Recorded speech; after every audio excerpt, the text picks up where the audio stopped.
Preprečevanje in ustavljanje medvrstniškega nasilja. Sodelovanje staršev je ključno.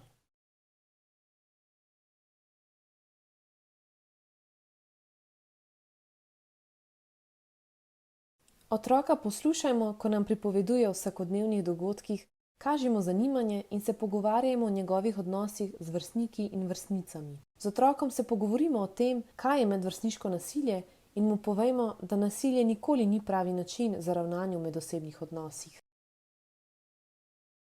Pogovorimo se o tem, kako bi se lahko otrok odzval na morebitno nasilje. Predstavimo mu različne možnosti. Reci, ne dovolim, takoj nehaj.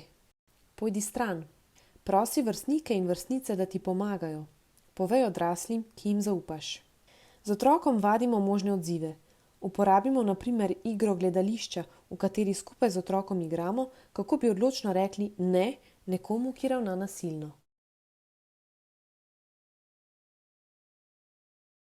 Otroku povemo tudi, da za nasilje nikoli ni odgovoren tisti, ki ga doživlja.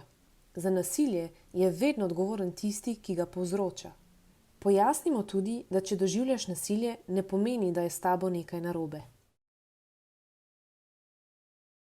Pogovorimo se tudi o tem, komu vse bi lahko otrok povedal, če bi doživel nasilje, koga vse bi lahko prosil za pomoč. Pojasnimo razliko med tožarjenjem in iskanjem pomoči. Pomoč poiščemo, ko doživljamo nasilje ali imamo nek drug problem. Tožarimo pa, ko povemo nekaj nekomu od odraslih, samo zato, da bi drugega spravili v težave. Nihče pa nima problema in ne potrebuje pomoči.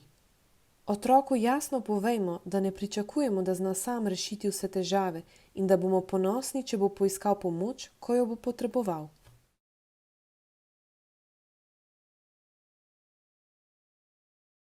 Otroku povejmo, da mu bomo verjeli in pomagali, če bo imel problem in se bo obrnil na nas. Spregovorimo lahko tudi o svojih izkušnjah z medvrstniškim nasiljem, da ne bo mislil, da se nasilje dogaja samo njemu.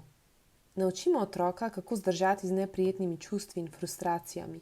Skupaj raziskujemo, kako se lahko razbremeni, se umiri in poskrbi zase. Poskrbimo tudi zase, da ne bomo preveč zaskrbljeni. Vsak otrok ima slabe dni, ni treba preprečiti in razrešiti vseh njegovih težav. Zaupajmo mu, da marsikaj zmore tudi sam. Bodimo pa mu na voljo, kadar potrebuje pomoč.